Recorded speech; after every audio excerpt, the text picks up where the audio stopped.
Grammar में topic क्या है, डायरेक्ट एंड इनडायरेक्ट स्पीच। ठीक है, इसको हम क्या बोलते हैं, डायरेक्ट एंड इनडायरेक्ट स्पीच को नरेशन भी बोलते हैं। इसको वॉइस के बाद बनाना ज्यादा जरूरी होता है। पहले इसको समझने के लिए टेंस कंप्लीट हो जाना जरूरी है।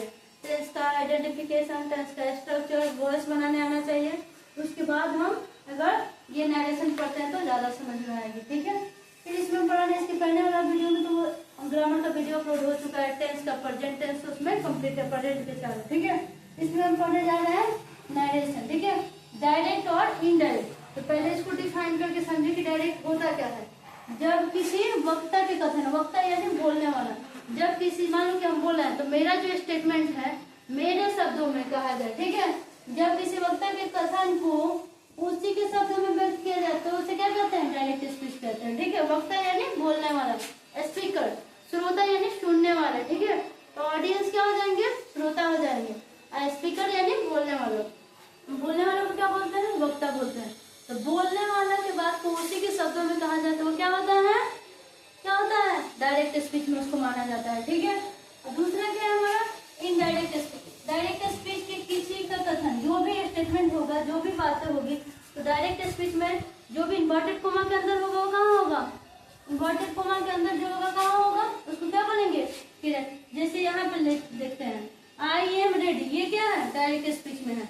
तभी तो डायरेक्ट में रहता है, तो उसको इनडायरेक्ट में बदलने के लिए दिया रहता है, बोला जाता है ना कि चेंज करें, चेंज इनटू इनडायरेक्ट स्पीच। क्यों, क्योंकि ये तो डायरेक्ट में है, ये सेंटेंस किस में है, डायरेक्ट में है, इसको किस में चेंज करने की आवश्यकता है, इनडायरेक्ट में।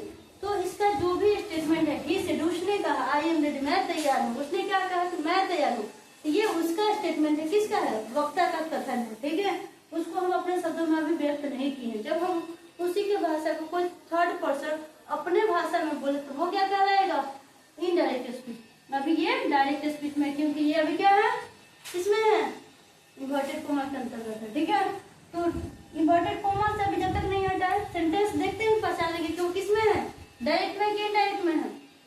अभी इन्वर्टेड कोमा के अंदर है यानी वो डायरेक्ट स्पीच में है, अभी उसको इनडायरेक्ट में नहीं बदला गया है, बदलने की आवश्यकता है। ठीक है, अब आते हैं इनडायरेक्ट स्पीच क्या होता है, जब किसी वक्ता के कथन को उसी के शब्दों में ना करके स्पीकर, मान लो कि हम बोले कि मैं जा रही हूँ वहां से वहां जाना है, जो भी है, अब मेरे बातों को तुम जाके तीसरे पर्सन से, किसी थर्ड पर्सन से हम तुमसे बोलो और तुम जाके किसी और से बोलो, तो वो मेरे बात को तुम अपने लैंग्वेज में बोले कि मैम ने बोला है कि वो यहाँ जाएंगे, तो तुम मेरे ही बात को किसी और से जाके बता रहे, तो मेरा बात अपने लैंग्वेज में ना बोल के, मतलब मेरे लैंग्वेज में ना बोल के और अपने लैंग्वेज में तुम बोल रहे हो, तो क्या हो गया, इनडायरेक्ट स्पीच। ठीक है, इनडायरेक्ट स्पीच में जो स्टेटमेंट होता है वो कोमास के बाहर होता है, यानी अभी तक तो ये जो एग्जांपल दिया गया है वो डायरेक्ट में, किसमें है, डायरेक्ट स्पीच यानी डीएस में है। ठीक है, अब इसको हम आईएस में बदलते हैं, इनडायरेक्ट स्पीच कैसे बदलेंगे, ही सेड को क्या बदल, सेड को सेड रहने देंगे, क्यों, क्योंकि इसके बाद कोई ऑब्जेक्ट नहीं है। ठीक है, सेड को टोल्ड में तब बदलता है जब उसके बाद कोई ऑब्जेक्ट हो, बट यहाँ पे कोई ऑब्जेक्ट नहीं, ही said that.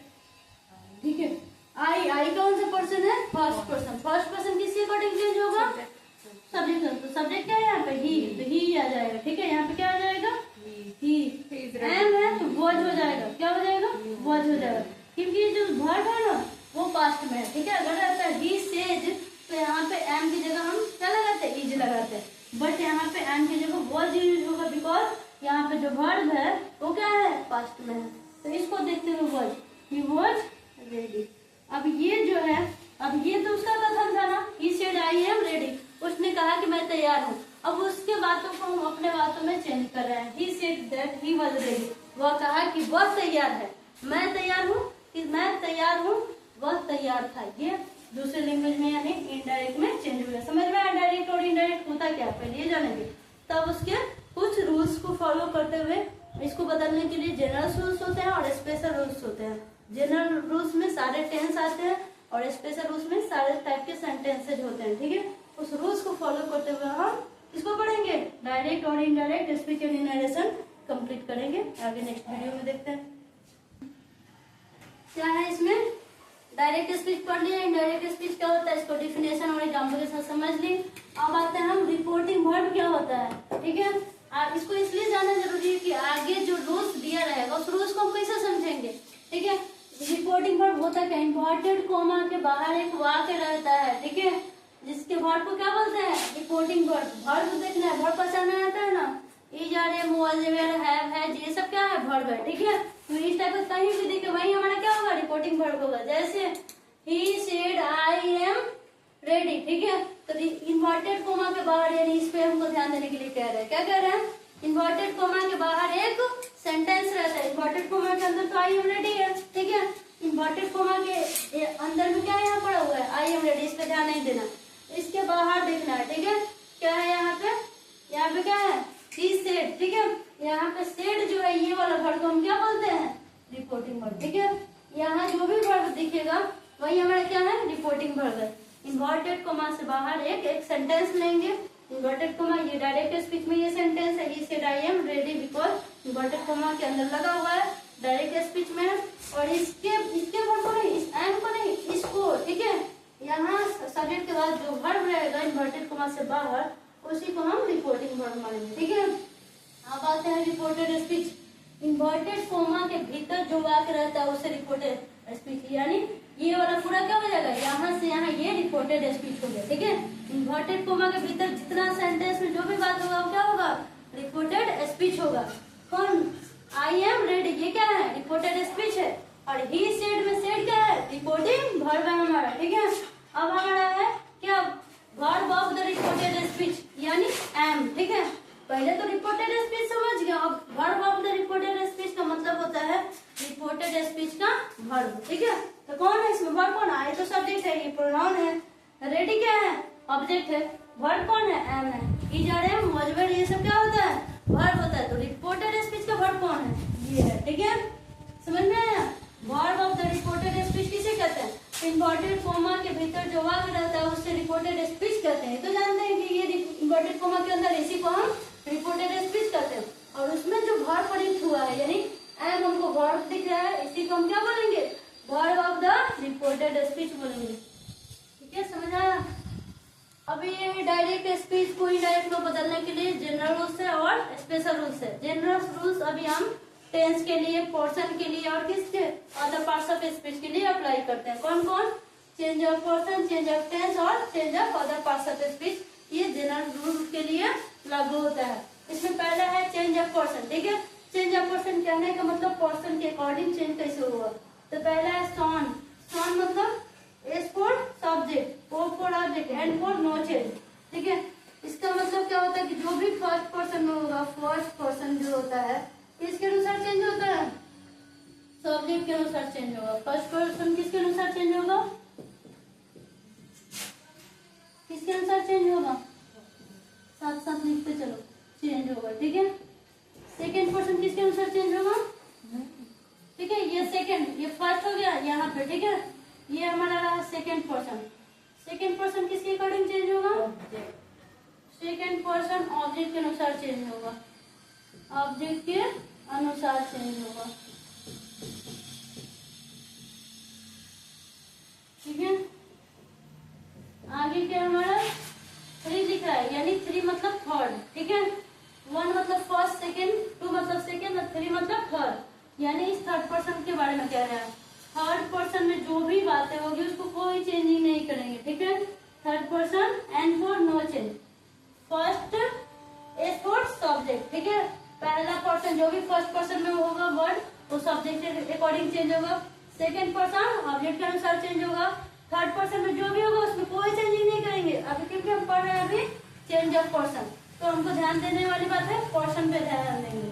Third person no change. अब बात है पर्सन की, ठीक है। ये क्या हमारा लिखा है पर्सन, पर्सन कितना होता है, पर्सन में व्यक्ति होता है, लेकिन ग्रामर में पर्सन 3 होते हैं, फर्स्ट पर्सन, सेकेंड पर्सन और थर्ड पर्सन। कितने पर्सन होते हैं, फर्स्ट पर्सन, सेकेंड पर्सन और third person, first person, second person, third person. यहाँ हम देते हैं सिंगुलर, ठीक है। एक चार्ट बनाना है, ठीक है, इसको समझाने के लिए। फर्स्ट पर्सन सेकेंड पर्सन कैसे चेंज होगा, फर्स्ट पर्सन होता है कौन, सिंगुलर इधर होता है प्लूरल, ठीक है। फर्स्ट पर्सन में हमारा क्या हो गया आई, आई क्या है फर्स्ट पर्सन, आई का जितना भी फॉर्म होगा आई माई माइन मी, ठीक है। आई माई माइन मी क्या हो जाएगा फर्स्ट पर्सन है, आई माई माइन मी, ठीक है। ये सारा फर्स्ट पर्सन में, सिर्फ आई ही नहीं, ठीक है। और प्लूरल, आई का प्लूरल क्या होता है वी होता है, क्या होता है वी, आवर, ठीक है, वही वर्ड आवर, हमारा, आवर्स और अस, ठीक है। ये आवर सेल्फ दिखाई दे, माई सेल्फ दिखाई दे, आवर सेल्फ और माई सेल्फ इसी का ही पार्ट होगा, ठीक है। इस टाइप का कहीं भी दिखे उसको हम फर्स्ट पर्सन में मानेंगे, ठीक है। फर्स्ट पर्सन सिंगुलर नंबर में क्या क्या आएगा, आई, माई, माइंड, मी, ठीक है। फर्स्ट पर्सन के प्लूरल नंबर में हो जाएगा सिर्फ वी ही नहीं होगा, वी मीन्स हम लोग, आई मीन्स मैं, और वी का चार का फॉर्म कौन कौन होता है, वी, आवर, आवर्स, अस, ठीक है। अब यू का सेकंड, यू क्या है, सिंगुलर भी होता है और यू प्लूरल भी होता है। क्यों, इस यू का मतलब होता है तुम या आप लोग, और इस यू का क्या मतलब होता है, तुम लोग, आप लोग, ठीक है। तो यू के जितने भी फॉर्म होते हैं सब सेकंड पर्सन में ही आएगा, यू, योर, योर्स, ठीक है, और यू, ठीक है। यू का ऑब्जेक्ट यू होता है, आई का ऑब्जेक्ट मी, वी का ऑब्जेक्ट अस, ठीक है। जितने भी केस में फॉर्म है, जैसे आई, माई, माइन, मी, तो आई नो कौन सा केस है, कौन केस है, कौन केस है, नॉमिनेटिव केस में, ठीक है। मी ऑब्जेक्टिव केस है, और ये माई और माइन पॉजिटिव केस में आता है। किस केस में आता है, माई और माइन पॉजिटिव केस में आता है, ठीक है। देखो पॉजिटिव एडजेक्टिव है और देखो क्या है, पॉजिटिव प्रोनाउन है। माई पॉजिटिव एडजेक्टिव हो गया, और ये केस तीन टाइप के, ठीक है। कौन कौन है यहाँ पे ग्रामर में, प्रोनाउन में केस तीन टाइप का यूज होता है। एक नॉमिनेटिव केस में आई हो जाता है, मी ऑब्जेक्टिव केस हो गया, और पॉजिटिव केस में हमारा माई, माइन आता है। तो माई पॉजिटिव एडजेक्टिव है, लेकिन पॉजिटिव एडजेक्टिव पॉजिटिव केस में है, लेकिन ये पॉजिटिव एडजेक्टिव और ये पॉजिटिव प्रोनाउन है। उसी तरह वी क्या है, वी नॉमिनेटिव केस में है और इसका अस ऑब्जेक्टिव केस है। आवर और अस, आवर्स क्या है, आवर इसका पॉजिटिव प्रोनाउन है, आवर्स क्या हो जाएगा, पॉजिटिव प्रोनाउन हो जाएगा। ये पॉजिटिव एडजेक्टिव है, ये पॉजिटिव प्रोनाउन है, पॉजिटिव एडजेक्टिव है, पॉजिटिव प्रोनाउन है। नॉमिनेटिव केस में है, पर्सनल प्रोनाउन है, इसका ऑब्जेक्टिव केस मी होगा, ठीक है।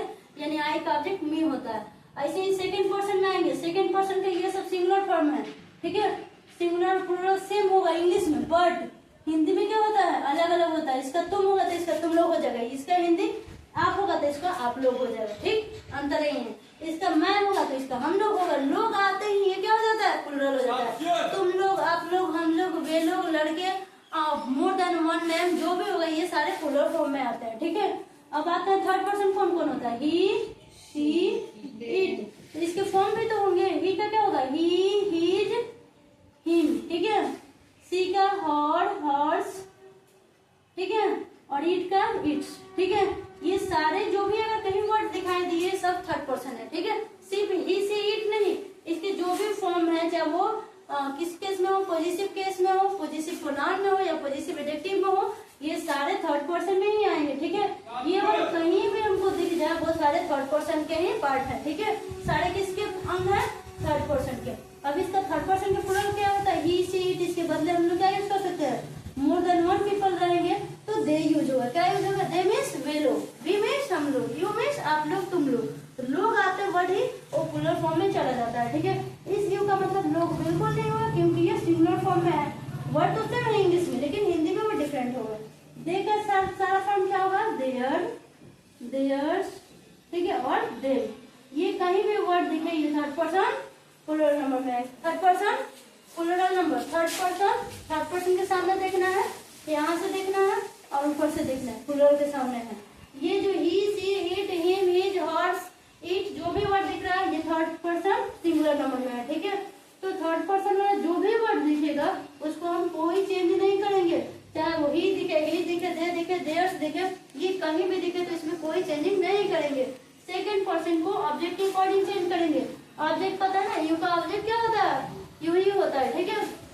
आई को फर्स्ट पर्सन, आई क्या फर्स्ट पर्सन, उसको हम देखेंगे किसका सब्जेक्ट देखना है। अभी कर रहे सब्जेक्ट के अनुसार चेंज होगा और ऑब्जेक्ट के अनुसार, किसका देखेंगे। इन्वर्टेड कोमा में रहता हो तो डायरेक्ट स्पीच है। इन्वर्टेड कोमा से पहले जो सेंटेंस रहता है, जैसे ही सेड आई एम रेडी, तो ही सेड एक सेंटेंस है, ठीक है।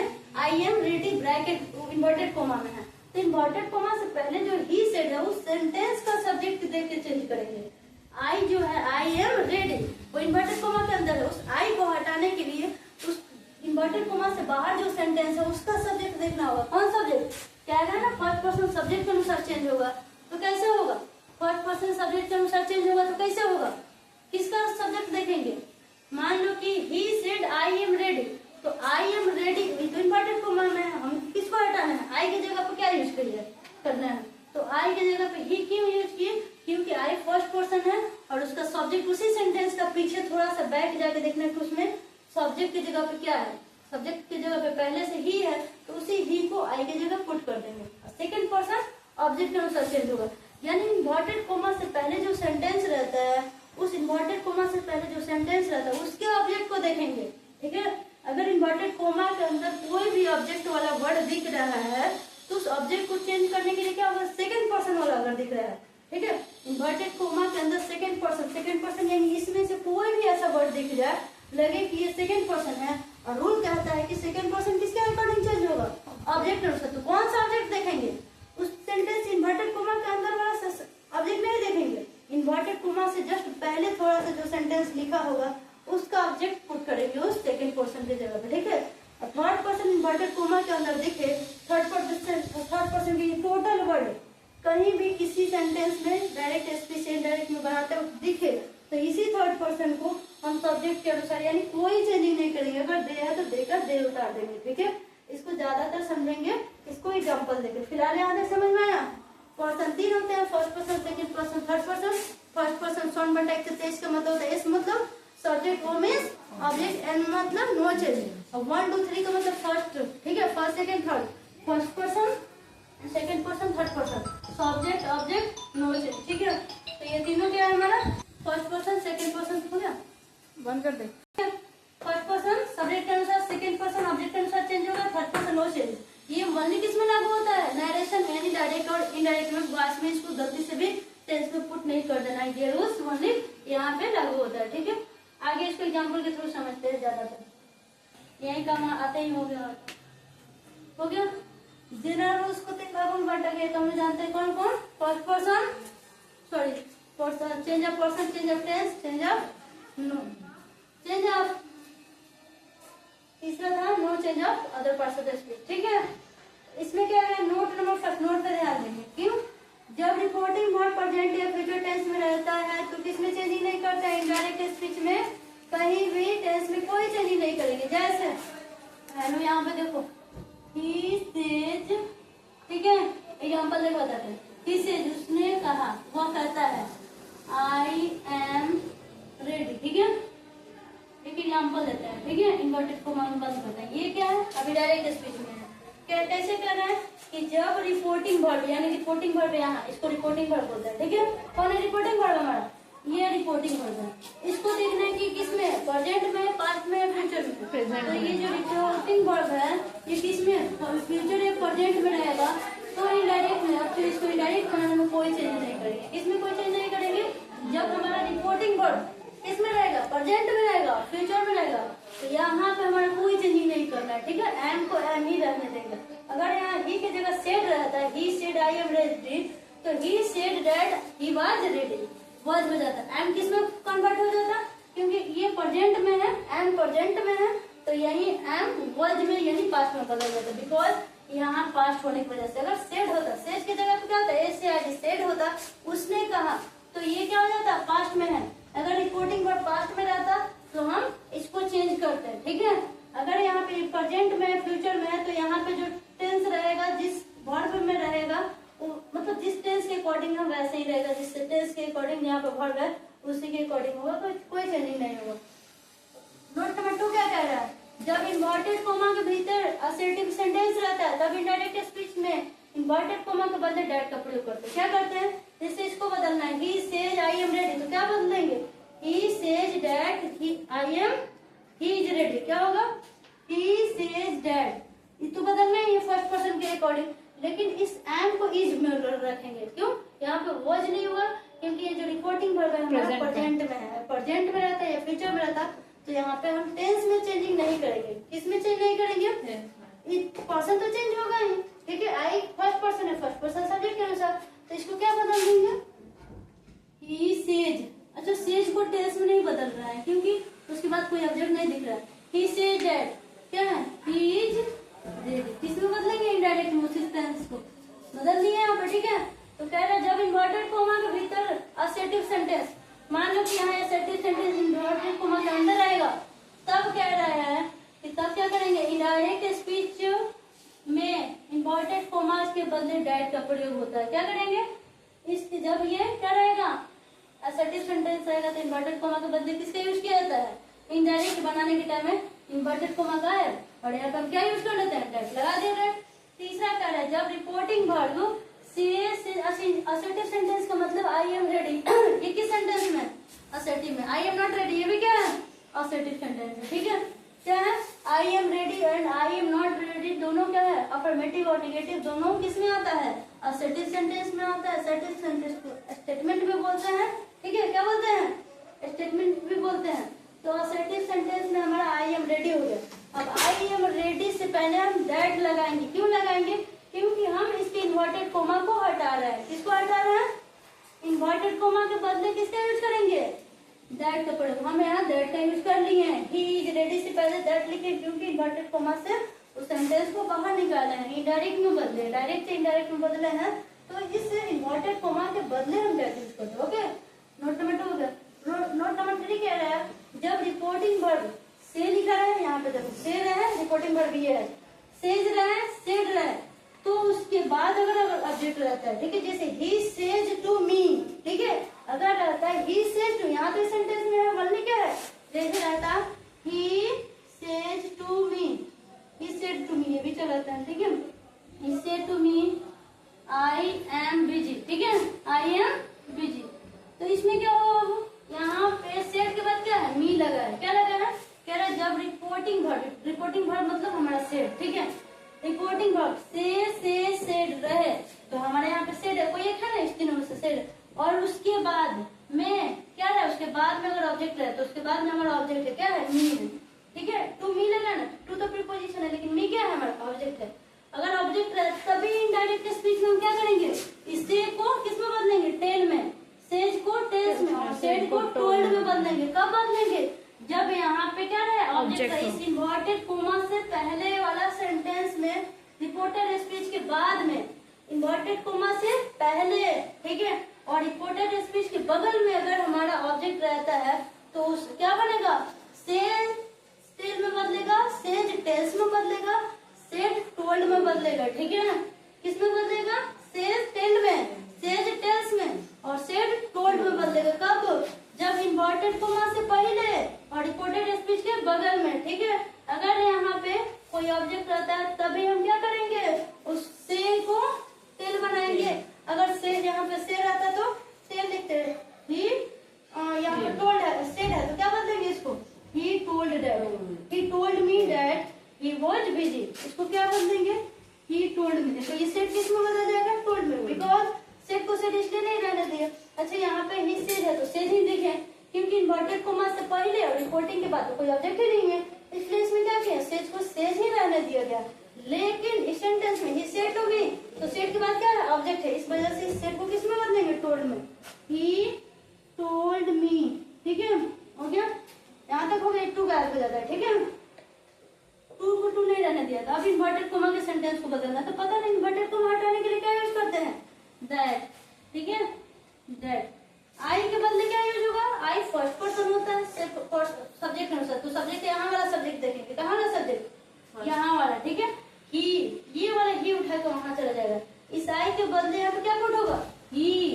अब ये ध्यान देना है, ये जो है प्रेजेंट में, पास्ट में, फ्यूचर में, किस में है, तो यहाँ वाला जो रिपोर्टिंग वर्ब है वो पास्ट में है, सिर्फ प्रेजेंट और फ्यूचर में चेंज नहीं करते हैं। ठीक है, अगर रिपोर्टिंग वर्ब प्रेजेंट में रहता और फ्यूचर में रहता तब चेंज नहीं करते, लेकिन ये पास्ट में है, तो इस सेड को क्या कर लेंगे, टोल्ड, ही टोल्ड।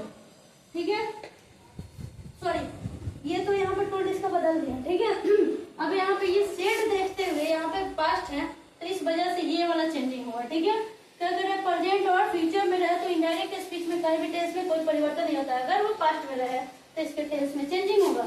ये आई एम बिजी, ये प्रेजेंट मतलब प्रेजेंट टेंस में है, अब इसको हम पास्ट में बदलना है। आई एम बिजी को ही वाज बिजी कर देंगे, क्यों, क्योंकि ये हमारे पास्ट में है, सेड है, तो इधर एम वाज में बदल जाएगा। ही के साथ क्या यूज होता है, वाज है ना, वर्ड थोड़ी लगेगा, ही वाज बिजी। ठीक है, क्या हो जाएगा, ही वाज बिजी। समझ आया, इन्वर्टेड कोमा से बाहर निकल जाता है, इनडायरेक्ट में आता है। समझ में आया पूरा बढ़िया से। रूल नंबर, इसका नोट नंबर 4 क्या है, पर्सन बदलते वक्त नंबर तथा केस, यानी नंबर किस नंबर में है और किस केस में है, नॉमिनेटिव केस में है, ऑब्जेक्टिव केस में है, या किस में क्या बोलते हैं उसको, पॉजिटिव केस में, ये ध्यान देना है। ठीक है, मी होगा तो मी का मी नहीं लगा देंगे, मी के बदले आई यूज करना होता है। ठीक है, योर होगा तो उसके बदले यू यूज करेंगे, तो सब्जेक्ट की जगह पे यूज करना होगा। तो ठीक है, समझ में आया, ये नोट्स था उससे रिलेटेड। अब बनाने में दिक्कत नहीं होगा क्या।